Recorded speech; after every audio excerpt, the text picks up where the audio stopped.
Yeah. Right. Yeah. You're just not listening to the mind commenting. When you realize you're not the mind and the mind is not your reference for what's true, then it's simple. But it's not a process of discriminating what's mind and what's spirit. I've tried that since 1981. Yeah. Because that's exhausting too. Yeah, everything's spirit. That's easy. That's a no-brainer. It's all one. It's all one, therefore mind is spirit, you see. A thought is spirit, an emotion is spirit, depression is spirit, happiness is spirit, life is spirit, death is spirit, birth is spirit. It's all spirit. Okay, I'm not getting that, so I'll stay with the pinprick. So here, follow that pinprick. Let's take it, because I always like to, whenever I can, give something that's of practical value, not just abstract value. Right? Mm-hmm. Practical value is, this is really having to do with the discovery of what you are. That's how you find out what everything else is what you really are. And turning attention to what you really are. And when you look inside for what you really are, have you noticed, you've probably done this before at moments, have you noticed that when you look inside for what you really are, not what you think you are, because that's just a thought, not what you imagine you are, that's imagination, not what you feel you are, because that's feeling, there's always something more primary than all those things. So when you look inside for what you really are, have you noticed that you keep not finding it? Mm-hmm. I would suggest that those moments when you don't find what you really are, you are so close to the finding. You are actually finding, but you don't know it yet. You will know it. Because when you look inside to find out what you really are, like everybody else, your mind, like all mind, is conditioned to be looking for something. Something to be able to report back on. Here's what I found, here's what I am. And you look inside and it's just never there. Right? Mm-hmm. But something is there. It's not a thing that's there. Nothing's there. Investigate that. Can I tell you what I see? Yes. I always see the same thing. Like a deep well, a void. Yeah. Completely black, nothing knowable there. Yeah. And out of it bubbles these thoughts. But they come in bunches that have certain characteristics that I call me. Yeah. And it's not that there's a me there, but they do tend to have a certain personality that's incredibly difficult to change, resistant to change, because they come up in those bunches together. Yes. And say, well, why doesn't the me send a different bunch? You know, so it doesn't matter if there's a me or not, because the thoughts are still coming in those groups, mm-hmm. out of the void, out of nothingness. Yeah. And I see that there's no me, but it doesn't matter that there's no me, because I understand. The thoughts are still imbued with those attributes. Yes, I understand. There is a difference between seeing that there's no me and absolutely and realizing that there's no me. What lies totally outside of the me. It's not that you can produce it, but there is a qualitative difference. Because there's one thing of seeing, that's the most that you can actually do. You can see. One doesn't have to be awake to see, to look with a certain discrimination and intelligence. Oh, I can't find an actual entity called me. Mm-hmm. That anybody can do that who actually is willing to look and to find. There is that, and that is very vital, because that unknowingly and unconsciously is itself breaking down the adherence to these bundles of thoughts and images that keep creating this false identification with me. But There's seeing what you're not is one thing, and a vital thing. And that is what you can do, is to see what you're not. Realizing what you are is quite different. That's the next step. Oh, I realize that there isn't really a me, that the me is just something that's sort of fabricated in thought, bundles of thoughts, that there actually isn't one. But still, what am I?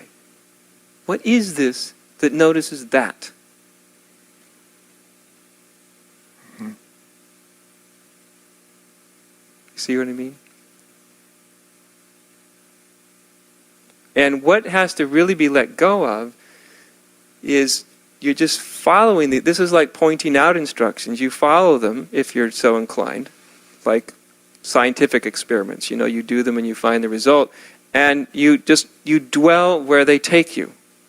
The difficult part is the mind gives you lots of reasons. It'll let you go there, but it won't let you dwell there. It'll say things like, well, that didn't solve my problem because there's still these bundles of thoughts, and they do a me and da-da-da-da-da. Or, but I still feel anxiety, or I still feel depressed, or it hasn't solved my financial problem, or there's like an infinite number of reasons. You can go to that place, but the mind comes up with an infinite number of reasons why you can't pay much attention to it.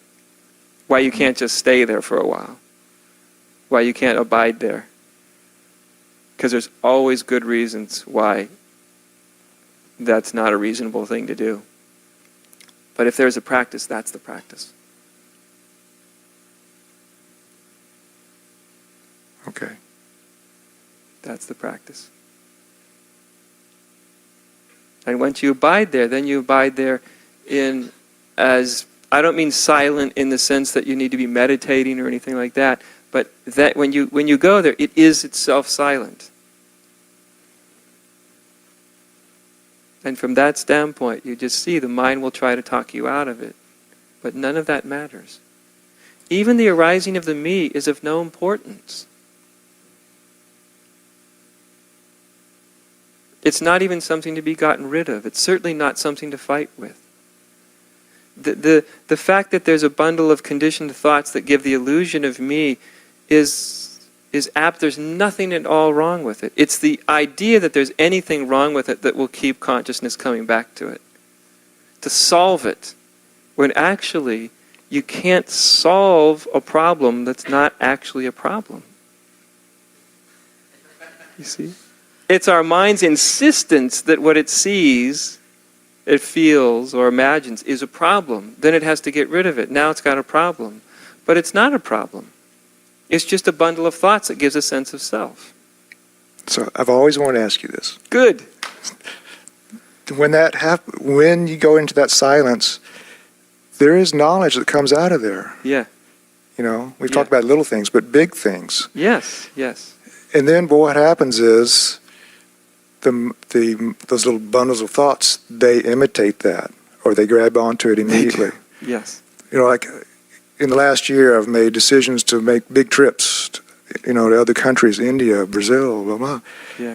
Seemed like a good idea. At the very last moment, horrible idea. Don't do that. Uh-huh. Same pattern over and over again.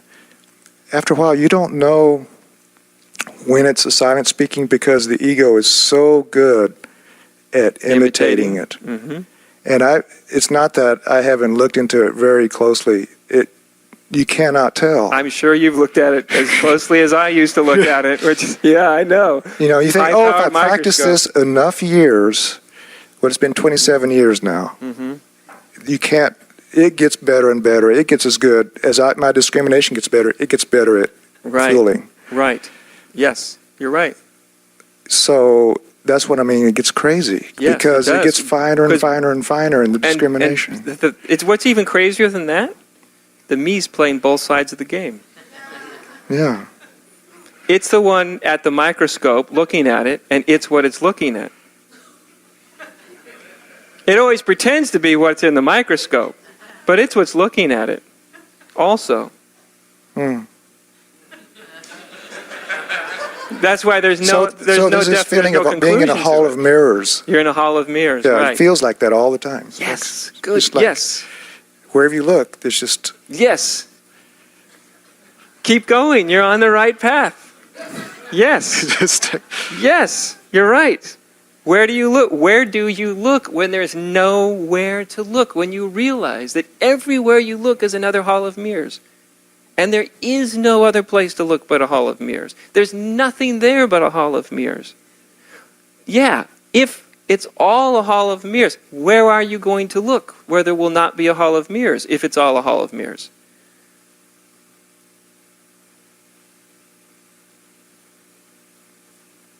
Where could you possibly go? I don't know.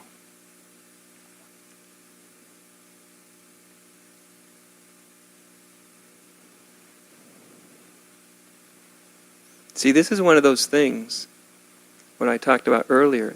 Sneaky.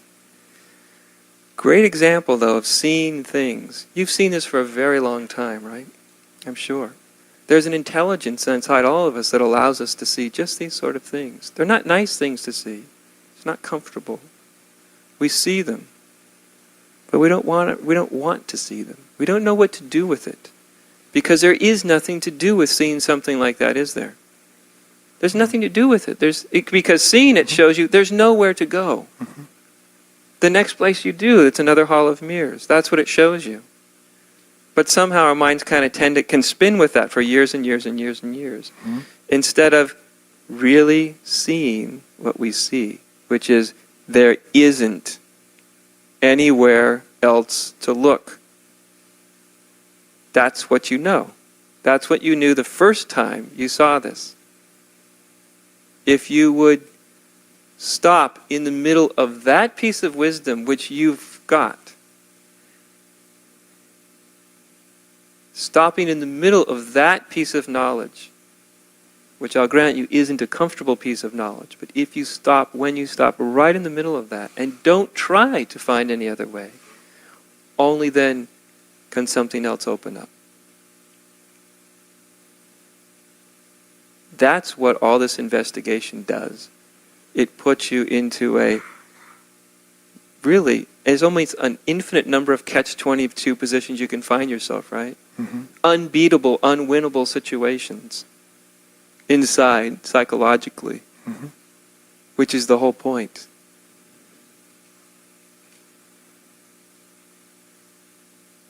And when you receive what you've already known, the only option there will be then is to stop trying.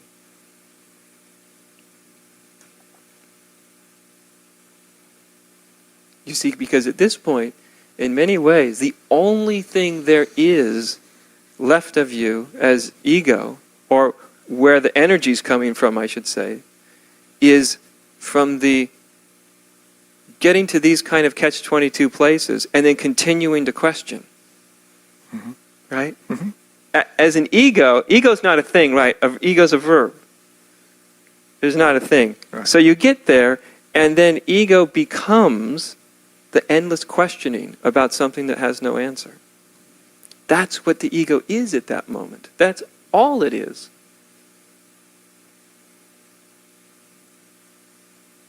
And then there's that awakening of intelligence that's already there that says, it's untenable, it's unwinnable.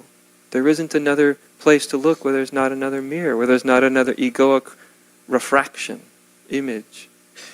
So there's just a stopping. Any movement is the same. So discrimination gets you to the point of its limitation. Discrimination takes you to the point where it no longer functions. Of course, when we get there, we don't know what to do, right? Mm-hmm. We've used this tool to get us there, and the only thing reasonable seems to keep using it. But it gets you there, and it's meant to get you to the edge, to that edge. Discriminating wisdom gets you to the end of discriminating wisdom. And from there, something else must come. But it can't come from discriminating wisdom anymore. It's meant to put you in this catch-22. It's the whole reason you used it. You didn't know that, but...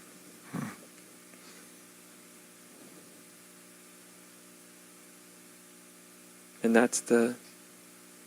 So I'm saying you haven't done anything wrong. You've actually done it right. Just let it go all the way. Just let it stop. Let what you've seen stop you. See what I mean? Because that's what happens. It stops. If we let ourselves see what we see, it stops. And at the moment it stops, and it's not just stopped because we feel like it's stopped. It's a very subtle thing. When it stops, the entire dilemma collapses. It's not solved. There's no such thing as solving a catch-22. There's only the total collapse of it. It collapses when there's that stopping.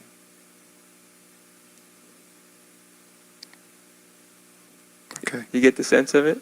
That's why I can't tell you, here's how to make it stop. You see what I mean? Here's how to do it. I can get you to that point where there's nowhere else to go. But from that point on, it's quite up to you. Yeah.